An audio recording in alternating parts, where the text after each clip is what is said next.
Ó, seja muito bem-vindo a mais um Léxico Psicanalítico. Mas antes de qualquer coisa, quero te apresentar uma novidade bem rapidinho. Presta atenção. Você já se deparou com um turbilhão de possibilidades terapêuticas que vem surgindo na tentativa de responder às dores psicológicas do mundo? Não são poucas as medidas que vêm sendo adotadas. Isso não é um mau sinal. Significa que, desde Freud, a vida psíquica do ser humano ganhou e vem ganhando a devida relevância.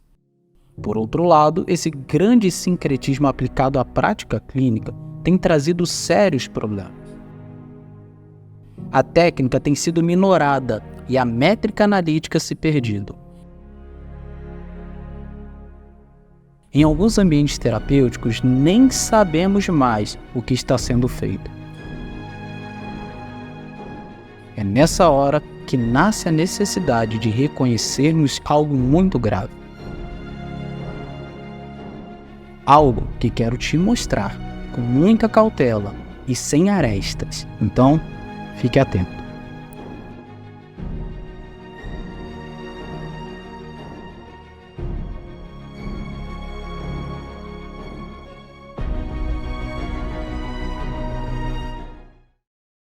Bom, e aí, se interessou? Logo, logo você vai saber muito mais sobre isso.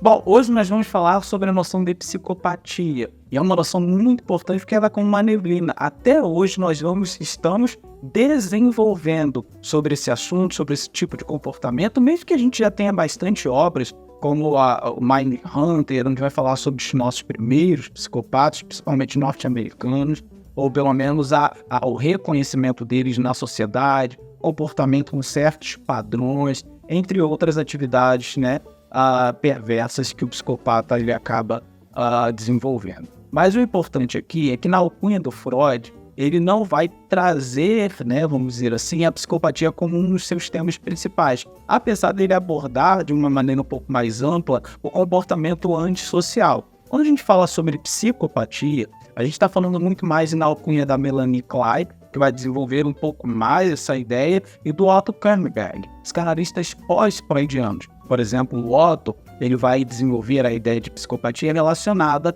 a um déficit, a uma, vamos dizer assim, a um não percurso, um desvio de percurso do superego, do sistema superegóico dessa dinâmica, né? Inconsciente barra pré-consciente, consciente do nosso sujeito. Por exemplo, ele vai dizer que quando há um déficit nessa dinâmica superegóica, ou seja, dessas limitações dos valores externos introjetados, há então sim um desenvolvimento de um não respeito pelas leis. Vale dizer que para o psicopata não é que não há reconhecimento da lei, são duas coisas completamente opostas. A própria entrada da civilização, na civilização pela criança, é uma entrada de correspondência àquilo que é interdita diante, por exemplo, de comportamentos e atitudes que são conflitivas ao seu desejo e àquilo que a sociedade, a cultura espera do sujeito. No momento do desenvolvimento do psicopata e essa relação social, o que há é um reconhecimento do certo e do errado, vamos dizer assim, um estabelecimento moral. Por isso que o superego é o princípio da moralidade.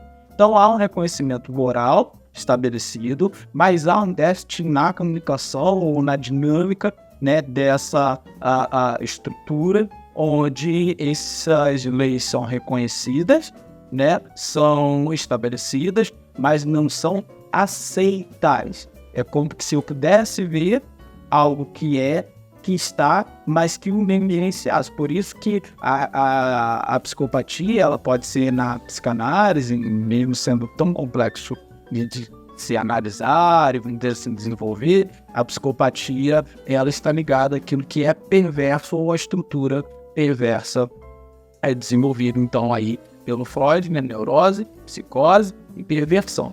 A gente vale lembrar que aqui eu não estou falando de psicopatologia, apesar das psicopatologias de cada uma delas. Quando a gente fala sobre a perversão, a gente está falando sobre uma estrutura. Então, nem todos que são perversos são psicopatas. Na verdade, a gente não tem nenhum senso para saber, né, quantos psicopatas são perversos, então tantos perversos são psicopatas. Isso não existe.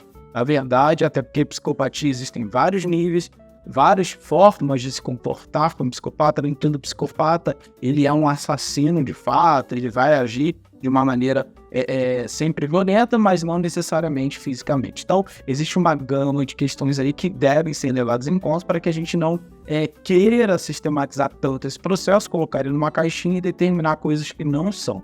Então, psicopatia, ela está ligada à estrutura perversa, mas nem todo perverso é um psicopata. E pra gente, todo psicopata, de fato, é um perverso, porque ele tem um ponto do qual ele se satisfaz, ou seja, ele encontra um lugar de satisfação ao ponto, como Freud diz, é um véu, né, sobre aquele objeto, e ele encontra ali a possibilidade de satisfazer-se. Ele encontra ali a possibilidade de fazer com que seu comportamento violento, né, ou ainda o seu comportamento de controle agressivo seja um ponto de satisfação para ele. Então ele se satisfaz nesse movimento. A Melanie Klein, ela já não vai pensar tanto na alcunha do superego, mas ela vai trazer uma dinâmica mais ampla das circunstâncias que o sujeito em desenvolvimento, ou seja, a criança em desenvolvimento vive. Dependendo das suas circunstâncias traumáticas, eu acredito que os dois se comunicam, né? Tanto o Otto Pernberg contra a Melanie Klein, no sentido de que, tanto na formação, aquilo que resta do complexo de Édipo, que é, no caso, o superego, esses valores externos introjetados, quanto as minhas experiências infantis de interdição, de trauma, elas vão, então, apontar, né, o desenvolvimento da minha estrutura, e dentro da estrutura, uma possibilidade psicopatológica da psicopatia, né? Uma possibilidade, vamos dizer assim, deficitária da minha estrutura, ou seja, me tornar um psicopata. Um exemplo muito claro disso, que eu vejo num seriado de tempos atrás, é o Guy Dexter, né? Onde ele mostra claramente uma necessidade de uma lei para que ele não possa ser um cara num seriado completamente mau, mesmo que para nós, numa sociedade, vamos dizer assim, do mundo real e não da série, ele fosse um cara mau, ele seja um cara mau, ele constrói, aceita, na verdade, a lei que o pai dele cria para que ele possa lidar ali com a sociedade, para que ele não seja preso. Mas em nenhum momento ele deixa de querer matar. Em nenhum momento ele deixa de querer tirar o sangue de alguém. Ele apenas se canaliza a partir de uma lei da qual ele não, vamos dizer assim, aceita, ele apenas reconhece e leva aquilo como uma forma de não se dar mal.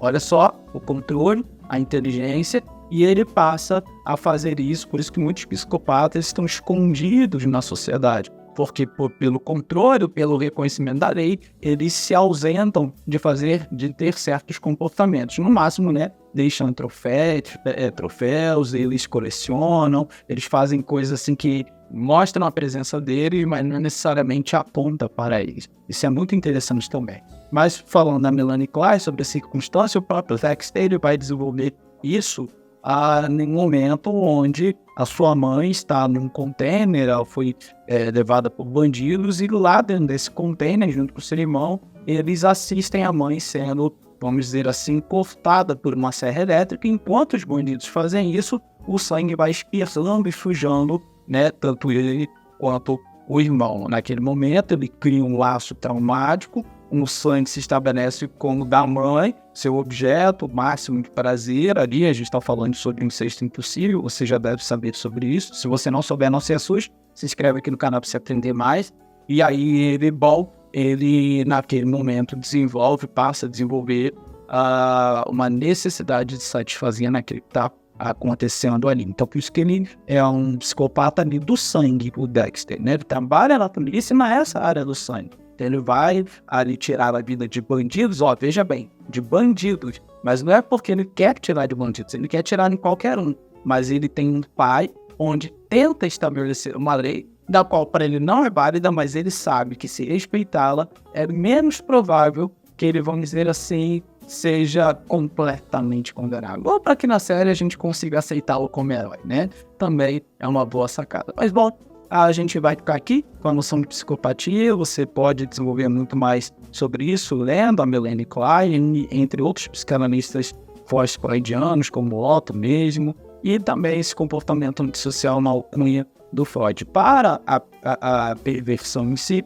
também indico o próprio Lacan, onde vai trabalhar de maneira um pouco mais, vamos dizer assim, dedicada a certas questões que aplicam-se à perversão, mas ainda no Freud, ok?